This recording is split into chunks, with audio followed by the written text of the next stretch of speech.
Bleak House by Charles Dickens, Chapter 19, Moving On. It is a long vacation in the regions of Chancery Lane.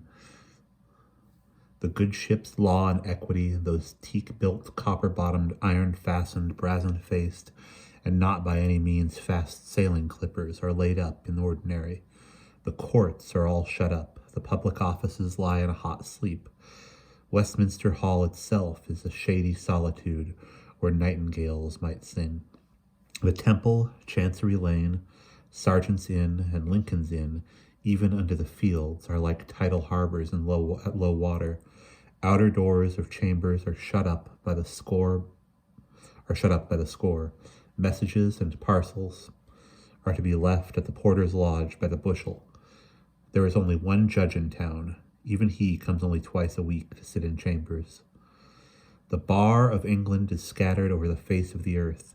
How England can get on through 4 long summer months without its bar, which is its acknowledged refuge in adversity, and its only legitimate triumph in prosperity, is beside the question. The learned gentleman, who is always so tremendously indignant at the unprecedented outrage committed on the feelings of his client by the opposite party that he never seems likely to recover it, is doing infinitely better than might be expected in Switzerland. The learned gentleman who does the withering business and who blights all opponents with his gloomy sarcasm is as merry as a grig at a French watering place. It is the hottest long vacation known for many years. All the young clerks are madly in love, and, according to their various degrees, pine for bliss with the beloved object at Margate, Ramsgate, and Gravesend. All the middle-aged clerks think their families too large. Temple Bar gets so hot that it is to the adjacent Strand and Fleet Street what a heater is to an urn, and keeps them simmering all night. In Mr. Crook's court, it is so hot that the people turn their houses inside out and sit in chairs upon the pavement, Mr. Crook included, who there pursues his studies with his cat, who never is too hot, by his side. Over all the legal neighborhood there hangs, like some great veil of rust or gigantic cobweb, the idleness and pensiveness of the long vacation. Mr. Snagsby, law stationer of Cook's Court, Cursitor Street, is sensible of the influence, not only in his mind, as a sympathetic and contemplative man, but also in his business. He has more leisure for musing in Staple Inn and in the Rolls Yard during long vacations than at other seasons. Guster is busy in the little drawing room on this present afternoon in the long vacation, when Mr. and Mrs. Snagsby have it in contemplation to receive company. The expected guests are rather select than numerous, being Mr. and Mrs. Chadband, and no more, from Mr. Chadband's being much given to describe himself both verbally and in writing as a vessel. He is occasionally mistaken by strangers for a gentleman connected with navigation, but he is, as he expresses it, in the ministry. Mr. Chadband is attached to no particular denomination, and is considered by his persecutors to have nothing so very remarkable to say on the greatest of subjects as to render his volunteering at all incumbent on his conscience. But he has his followers, and Mrs. Snagsby is of that number. So Guster, much impressed by regarding herself for the time as the handmaid of Chadband, whom she knows to be endowed with the gift of holding forth for 4 hours at a stretch, prepares the little drawing room for tea. All the furniture is shaken and dusted. The portraits of Mr. and Mrs. Snagsby are touched up with a wet cloth. The best tea service is set forth, and there is excellent provision made of dainty new bread, crusty twists, cool fresh butter, thin slices of ham, tongue, and German sausage, and delicate little rows of anchovies nesting in parsley, not to mention new laid eggs to be brought up warm in a napkin, and hot buttered toast. For Chadband is rather a consuming vessel, The persecutors say a gorging vessel, and can wield such weapons of the flesh as the knife and fork remarkably well. Mr. Snagsby, in his best coat, says to Mrs. Snagsby, "At what time did you expect Mr. and Mrs. Chadband, my love?" "At 6, says Mrs. Snagsby. Mr. Snagsby observes, in a mild and casual way, that "it's gone, that." "Perhaps you would like to begin without them," is Mrs. Snagsby's reproachful remark. Mr. Snagsby does look as if he would like it very much, but he says, "No, my dear, I merely named the time." "What's time?" said Mrs. Snagsby. "To eternity." "Very true, my dear," says Mr. Snagsby. "Only when a person lays at victuals for tea, a person does it with a view, perhaps more to time. And when a time is named for having tea, it's better to come up to it." "To come up to it," Mrs. Snagsby repeats with severity. "Up to it, as if Mr. Chadband was a fighter." Here Guster, who had been looking out of the bedroom window, comes rustling and scratching down the little staircase like a popular ghost, and falling flushed into the drawing-room, announces that Mr. and Mrs. Chadband have appeared in the court. The bell at the inner door in the passage immediately and thereafter tinkling, she is admonished by Mrs. Snagsby not to omit the ceremony of announcement, much discompressed in her nerves, and she so fearfully mutilates the point of state as to announce, "Mr. and Mrs. Cheeseming, least of which I mean to say what's a name," and retires conscience-stricken from the presence. Mr. Chadband is a large yellow man, with a fat smile and a general appearance of having a good deal of train oil in his system. Mrs. Chadband is a stern, severe-looking, silent woman. Mr. Chadband moves softly and cumbrously, not unlike a bear who has been taught to walk upright. He is very much embarrassed about the arms, as if they were inconvenient to him, and he wanted to grovel, is very much in perspiration about the head, and never speaks without first putting up his great hand and delivering a token to his hearers that he is going to edify them. "My friends," says Mr. Chadband, "peace be on this house, on the master thereof, on the mistress thereof, on the young maidens, and on the young men. No, my friends, why do I wish for peace? What is peace? Is it war? No. Is it strife? No. Is it lovely and gentle and beautiful and pleasant and serene and joyful? Oh, yes. Therefore, my friends, I wish peace upon you and upon yours." Mr. Snagsby thinks it expedient, on the whole, to say "Amen," which is well recorded. "Now, my friends," proceeds Mr. Chadband, "since I am upon this theme," Guster presents herself. Mrs. Snagsby, in a spectral bass voice, and without removing her eyes from Chadband, says with dread distinctness, "Go away." "Now, my friends," says Chadband, "since I am upon this theme, and in my lowly path improving it," Guster is heard unaccountably to murmur, 1,782. The spectral voice repeats more solemnly, "Go away." "Now, my friends," says Mr. Chadband, "we will inquire in a spirit of love." Still, Guster reiterates, 1,782. Mr. Chadband, pausing with the resignation of a man accustomed to be persecuted and languidly folding up his chin into his fat smile, says, "Let us hear the maiden. Speak, maiden." 1,782, if you please, sir. Which he wished to know what the shilling were for, says Guster, breathless. "For," returns Mr. Chadband, "for his fare." Guster replied that he insists on 1 and 8 pence, or the summonizing of the party. Mrs. Snagsby and Mr. Chadband are proceeding to grow shrill in indignation when Mr. Chadband quiets the tumult by lifting up his head. "My friends," he says, or says he, "I remember a duty unfulfilled yesterday. It is right that I should be chastened in some penalty. I ought not to murmur. Rachel, pay the 8 pence. While Mrs. Snagsby, drawing her breath, looks hard at Mr. Snagsby, who should say, "You hear this, apostle?" And well, Mr. Chadband glows with humility, and train oil Mrs. Chadband pays the money.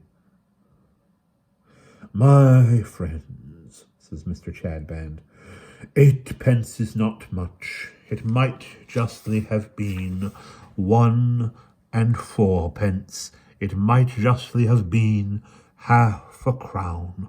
Oh, let us be joyful, joyful. Oh, let us be joyful."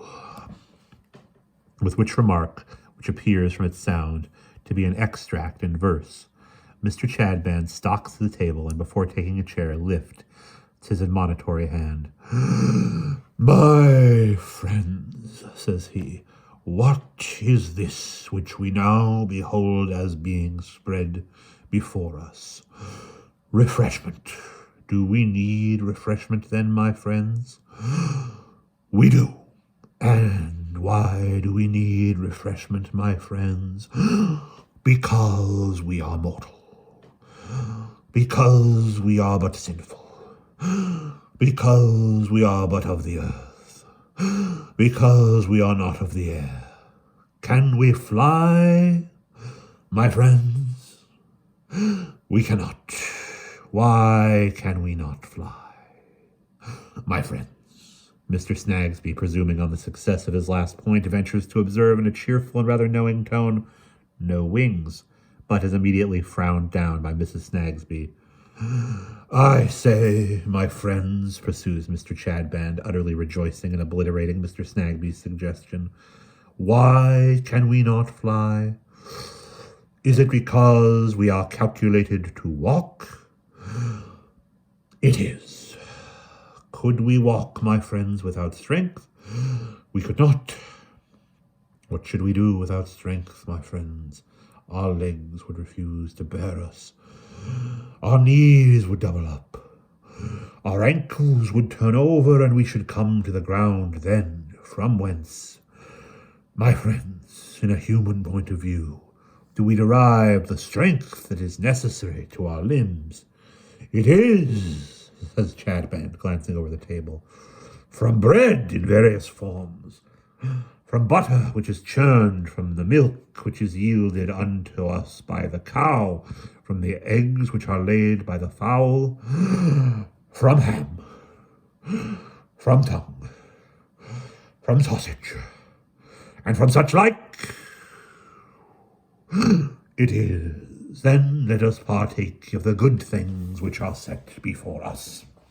The persecutors denied that there is any particular gift in Mr. Chadband's piling verbose flights of stairs one upon the other after this fashion, but this can only be received as a proof of their determination to persecute, since it must be within everybody's experience that the Chadband style of oratory is widely received and much admired.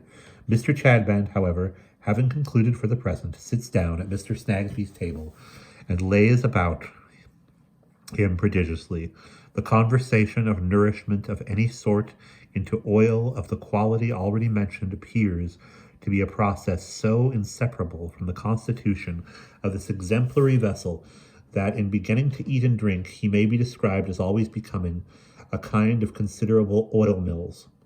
In the present evening of the long vacation in Cook's Court, Cursitor Street, he does such a powerful stroke of business that the warehouse appears to be quite full and the works cease. At this point of entertainment, Guster whispers Mr. Snagsby that he is wanted. And being wanted in, not to put too point a point on it, in the shop, says Mr. Snagsby, rising. Perhaps this good company will excuse me for half a minute. Mr. Snagsby descends and finds two prentices initially contemplating a police constable who holds a ragged boy by the arm. Why, bless my heart, says Mr. Snagsby, what's the matter? This boy, says the constable, although he's respectably told so, won't move on. I'm always a-moving on, sir, cries the boy, wiping away his grimy tears with his arm. I've always been a-moving and a-moving on ever since I was born. Where can I possibly move to, sir? More nor do I move. More nor I do move. He won't move on, says the constable calmly, although he has been repeatedly cautioned, and therefore I am obliged to take him into custody. He is as obstinate a young gnoff as I know. He won't move on. Oh, my eye, where can I move to? Cries the boy, beating his bare feet upon the floor of Mr. Snagsby's passage. Don't you come none of that, or I shall make blessed short work of you, says the constable. My instructions are that you are to move on. I have told you so 500 times. But where? Cries the boy. Well, really, constable, you know, says Mr. Snagsby wistfully and coughing behind his hand, his cough of great perplexity and doubt. Really, that does seem a question. Where, you know? My instructions don't go to that, replies the constable. My instructions are that this boy is to move on. Do you hear, Joe? It is nothing to you or to anyone else that the great lights of the parliamentary sky have failed for some few years in this business to set the example of moving on. The one grand recipe remains for you, the profound philosophical prescription, the be-all and end-all of your strange existence upon earth. Move on. You are by no means to move off, Joe, for the great lights can't all agree about that. Move on. Mr. Snagsby says nothing, but coughs his forlornest cough, expressive of no thoroughfare in any direction. But by this time Mr. and Mrs. Chasbourne and Mrs. Snagsby, hearing the altercation, have appeared upon the stairs. Guster, having never left the end of the passage, the whole household are assembled. The simple question is, sir, says the constable, whether you know this boy. He says you do. Mrs. Snagsby, from her elevation, instantly cries out, No, he don't! My little woman, says Mr. Snagsby, my love, permit me. I do know something of this lad, and in what I know of him, I can't say that there's any harm. Perhaps on the contrary, constable, to whom the low stationer relates his joyful and woeful experience, suppressing the half-crown fact. Well, says the constable, so far it seems he has had grounds for what he says. When I took him into custody up in Holborn, he said you knew him. Upon that, a young man who was in the crowd said he was acquainted with you, and you were a respectable housekeeper. And if I'd call and make the inquiry, he'd appear. The young man don't seem inclined to keep his word, but here is the young man. Enter Mr. Guppy, who nods at Mr. Snagsby and touches his hat with the chivalry of clerkship to the ladies on the stairs. I was strolling away from the office just now when I found this row going on, says Mr. Guppy to the law stationer, and as your name was mentioned, I thought it was right the thing should be looked into. It was very good-natured of you, sir, says Mr. Snagsby, and I am obliged to you, and Mr. Snagsby again relates his experience, again suppressing the half-crown fact. Now I know where you live, says the constable to Joe. You live down in Tom all Alone's. That's a nice innocent place to live in, ain't it? I can't go and live in no nicer place, sir, replies Joe. They wouldn't have nothing to say to me if I was to go to a nice innocent place for to live. You are very poor, ain't you? Said the constable. Yes, I am indeed, sir, very poor in general, replies Joe. I leave you to judge now. I shook these 2 half-crowns out of him, says the constable, producing them in the company, in only putting my hand upon him. They're what's left, Mr. Snagsby, says Joe, out of a sovereign as was give me by a lady in a whale as said she was a servant and has come to my crossing one night and asked to be shown this here house and this house what him as you give the written to died at. and at the burying ground what he's buried in. She says to me, she says, can you show me all them places? I says, yes, I can, I says. And she says to me, do it. And I done it, and she give me a sovereign and hooked it.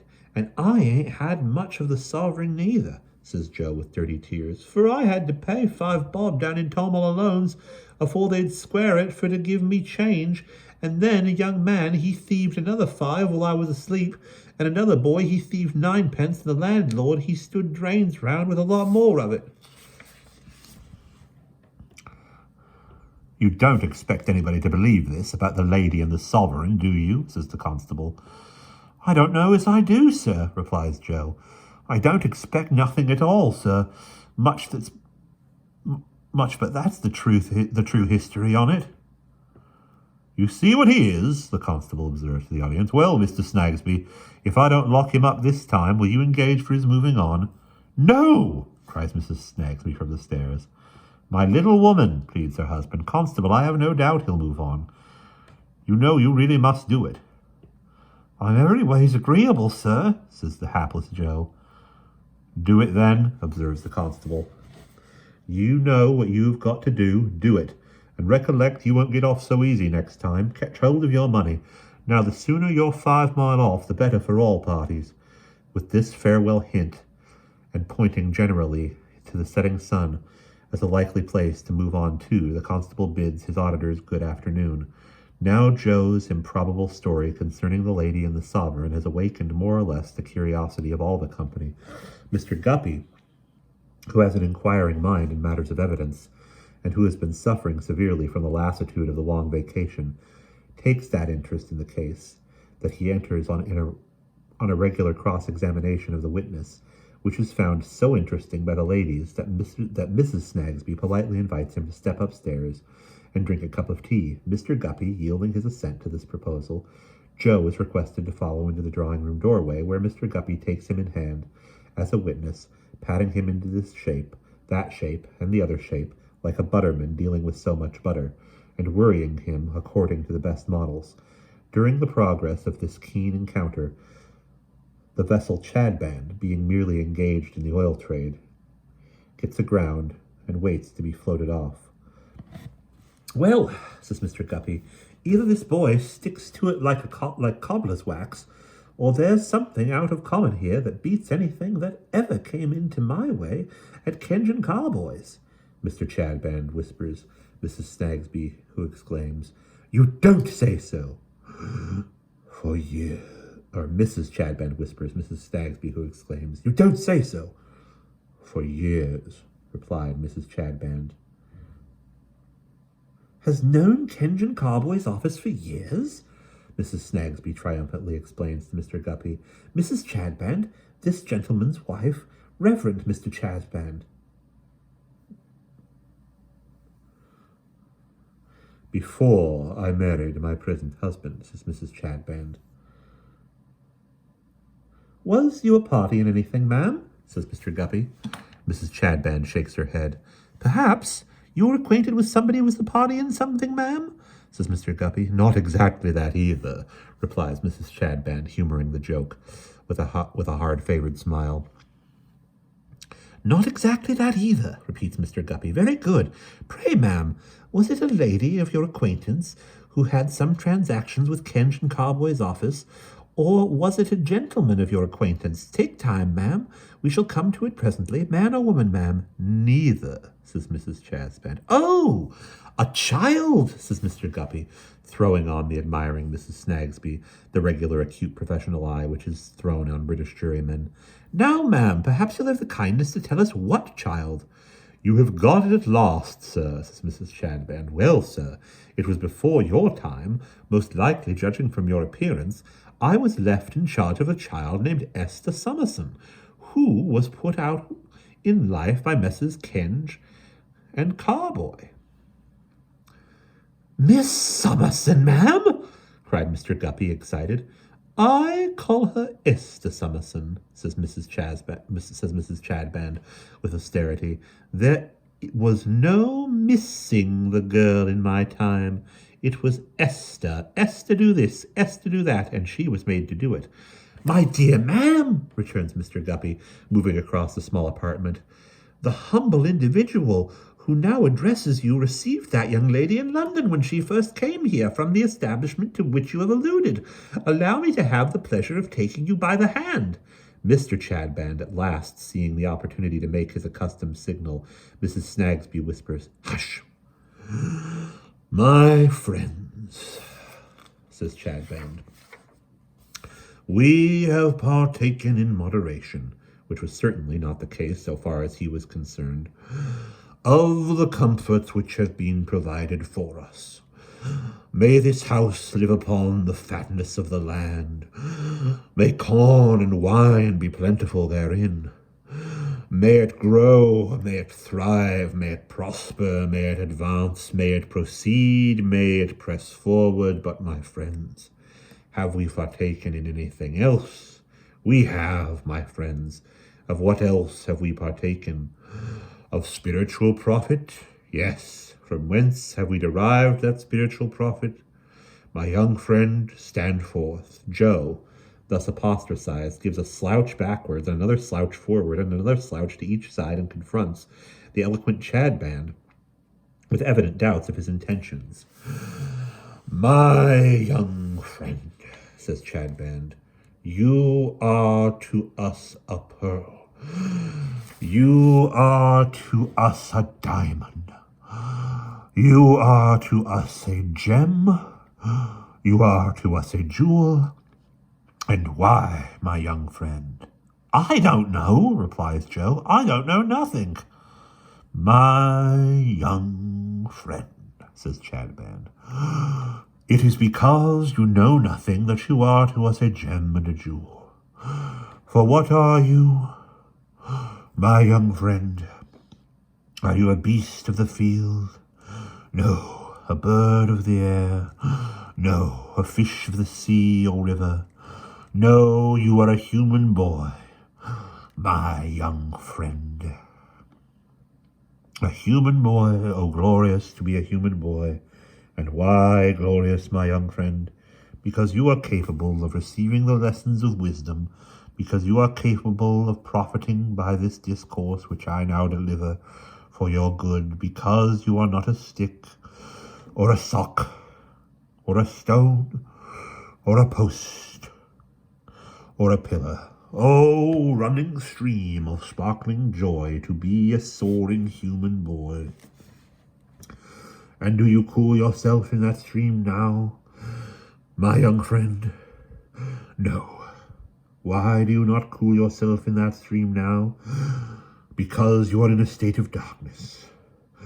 Because you are in a state of obscurity. Because you are in a state of sinfulness. Because you are in a state of bondage. My young friend, what is bondage? Let us, in the spirit of love, inquire. At this threatening stage of the discourse, Joe, who seemed to have been gradually going out of his mind, smears his right arm over his face and gives a terrible yawn. Mrs. Snagsby indignantly expresses her belief that he is a limb of the arch-fiend.